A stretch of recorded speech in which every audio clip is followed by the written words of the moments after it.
Assalamualaikum warahmatullahi wabarakatuh. Perkenalkan, nama saya Gibi Cantika Putri dengan NIM 2205040028. Jadi pada hari ini saya akan menjelaskan mengenai asas-asas yang terkandung dalam hukum tata negara dan hukum administrasi negara. Baiklah, pertama yang akan kita bahas yaitu mengenai asas-asas yang terkandung dalam hukum tata negara. Sebelum itu, saya akan menjelaskan mengenai definisi hukum dari tata negara. Hukum tata negara atau disingkat dengan HTN dapat didefinisikan bahwa hukum tata negara adalah sebuah aturan yang bersangkutan dengan berbagai tindakan suatu negara. Indonesia bukanlah satu-satunya negara dengan sistem tersebut. Di antaranya diistilahkan juga dalam bahasa Inggris yaitu constitutional law. Sedangkan menurut ahli yaitu Skulton, dia mendefinisikan HTN adalah suatu aturan yang mengatur organisasi dalam negara. Ruang lingkupnya berupa seluruh organ negara, hak, serta kewajiban, hubungan, serta tugas masing-masing dalam melaksanakan tugas kenegaraan.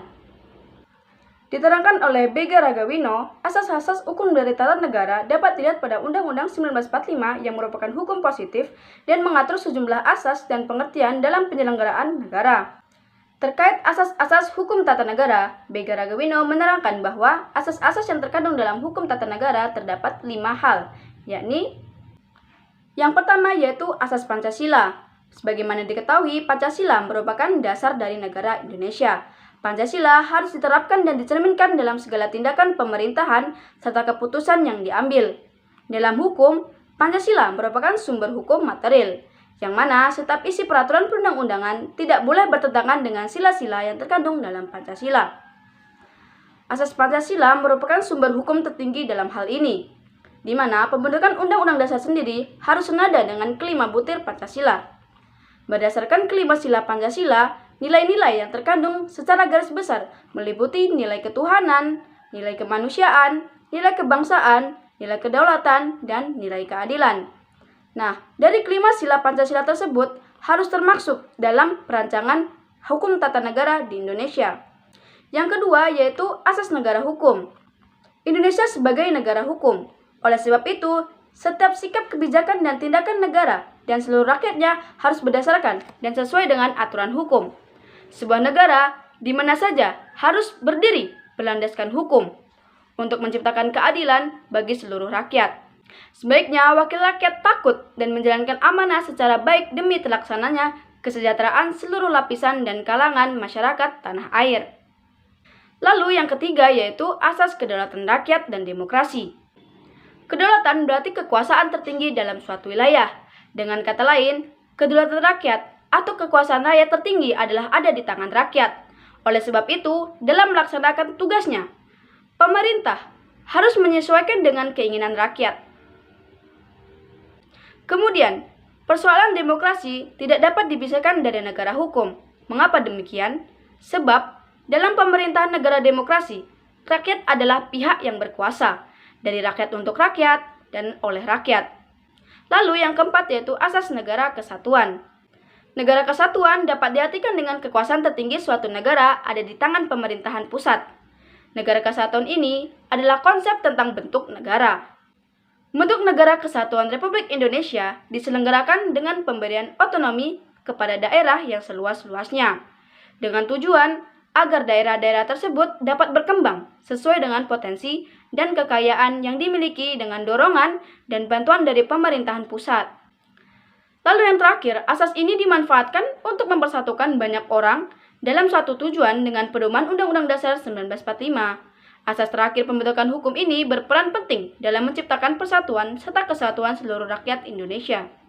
Lalu yang terakhir, yang kelima, yaitu asas pembagian kekuasaan dalam checks and balance. Pemisahan atau pembagian kekuasaan bisa didefinisikan sebagai pemisahan kekuasaan ke beberapa bagian. Prinsip check and balance sendiri merupakan prinsip yang menghendaki kekuasaan legislatif, eksekutif, dan yudikatif agar sederajat dan saling mengontrol. Dilakukannya pemisahan kekuasaan ini agar tidak ada tindakan sewenang-wenang dari seseorang pemimpin dapat dihindari dan kebebasan serta hak rakyat lebih terjamin. Pembagian kekuasaan di Indonesia antara lain ada DPR, MPR, DPD, BPK, Presiden dan Wakil Presiden, MA, MK, KY, dan lembaga lainnya. yang memiliki kewenangan diatur dalam Undang-Undang Dasar 1945. Baiklah, dari kelima asas tersebut menjadi dasar pembentukan dari hukum tata negara dan menjadi sebab kenapa kebijakan di setiap negara itu berbeda-beda. Indonesia memiliki Pancasila sebagai ideologi, kemudian turun penjabaran peraturan di dalam Kitab Undang-Undang Dasar 1945. Baiklah, sebelum saya menjelaskan mengenai asas-asas yang terkandung dalam hukum administrasi negara, saya akan menjelaskan terlebih dahulu mengenai pengertian dari hukum administrasi negara sendiri. Hukum administrasi negara atau disingkat dengan HAN adalah sebuah cabang dari ilmu hukum yang mempelajari mengenai tindakan-tindakan dalam menyelenggarakan sebuah negara. Hukum ini juga dikenal sebagai hukum tata usaha negara atau hukum tata pemerintahan. Dalam menjalankan fungsinya, hukum administrasi negara menganut beberapa asas-asas tertentu. Asas-asas dari HAN tersebut meliputi 3 hal.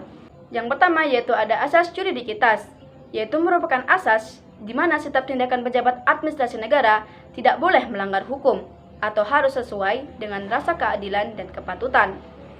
Lalu yang kedua yaitu ada asas legalitas.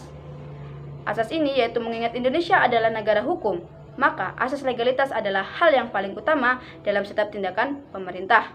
Yang dimaksud dengan asas legalitas ialah setiap tindakan pejabat administrasi negara harus ada dasar hukumnya atau di dalamnya ada peraturan dasar yang melandasinya. Yang terakhir dan ketiga yaitu asas diskresi, yaitu asas kebebasan dari seorang pejabat administrasi negara untuk mengambil keputusan berdasarkan pendapatnya sendiri, tetapi tidak bertentangan dengan legalitas. Nah, itu saja asas-asas dalam hukum administrasi negara. Baiklah, sekian dari penjelasan saya mengenai asas-asas yang terkandung dalam hukum tata negara dan hukum administrasi negara.